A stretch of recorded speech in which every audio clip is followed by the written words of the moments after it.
पुण्यात एक धक्कादायक बातमीकडे. बीडमध्ये पुन्हा एकदा माणुसकीला काळीमा फासणारी घटना घडली.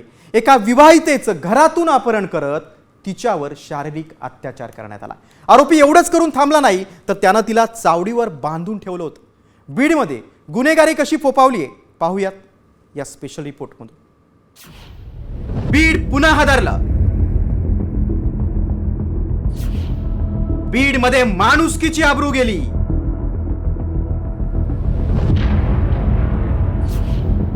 विवाहितेवर अत्याचार करून चावडीवर बांधलं.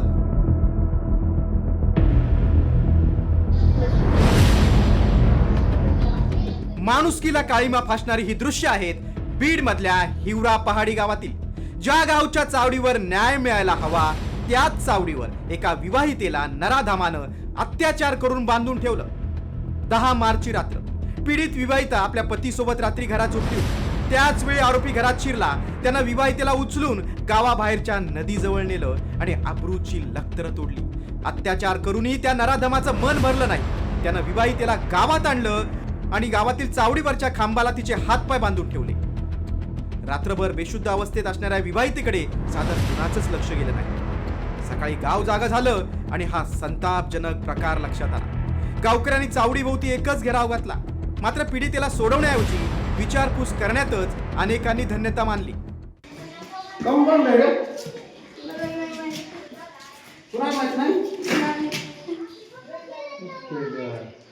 कोणी बांधलंय नेमकं? ते पण माहित नाही.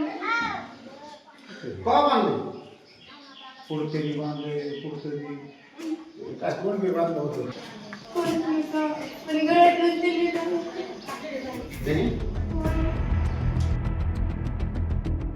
अखेर नातेवाईकांनी पीडितेची सुटका केली. आरोपीच्या दहशतीमुळे पीडितेच्या कुटुंबानं 2 दिवस ही घटना लपून ठेवली. पण अखेर आईच्या काळजाचा बाण फुटला आणि मामासोबत तिनं पिंपळनेर पोलीस ठाणं गाठून तक्रार दाखल केली.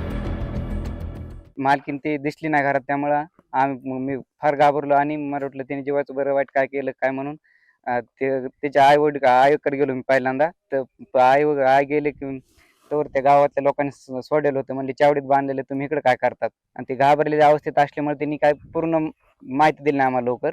नंतर ते शुद्धीवर आल्यानंतर आम्हाला पूर्ण माहिती दिली. मात्र त्याचा अधिक तपास जे आहे ते वरिष्ठ अधिकारी करतात.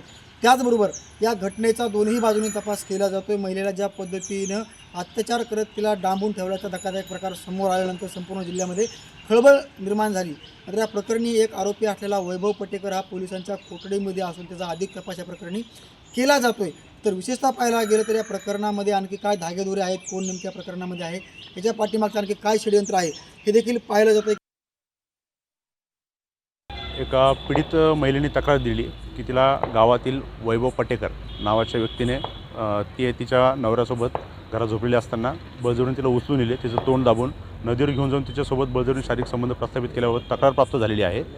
त्या प्राप्त तक्रारीच्या अनुषंगाने नमूद गुन्ह्यातील जो आरोपी आहे वैभव पटेकर याला काल रोजी अटक करण्यात आलेली असून त्याची 17 तारखेपर्यंत PCR घेण्यात आलेली आहे. त्या व्हिडिओबाबत काय सत्यता आहे त्याबाबत ते पोलीस तपास करत आहे. अधिक तपास चालू आहे. दुसरीकडे तपासादरम्यान पोलिसांना पीडिता अल्पवयीन असल्याची धक्कादायक माहिती मिळाली.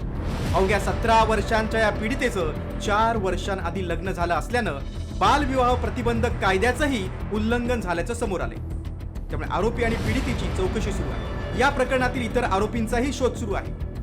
बीडमधील मस्साजोगचे सरपंच संतोष देशमुखांच्या क्रूर हत्येनं राज्य हादरून गेलं होतं. आता हिवरा पहाडीतील घटनेनं समाजमन सुन्न झालंय.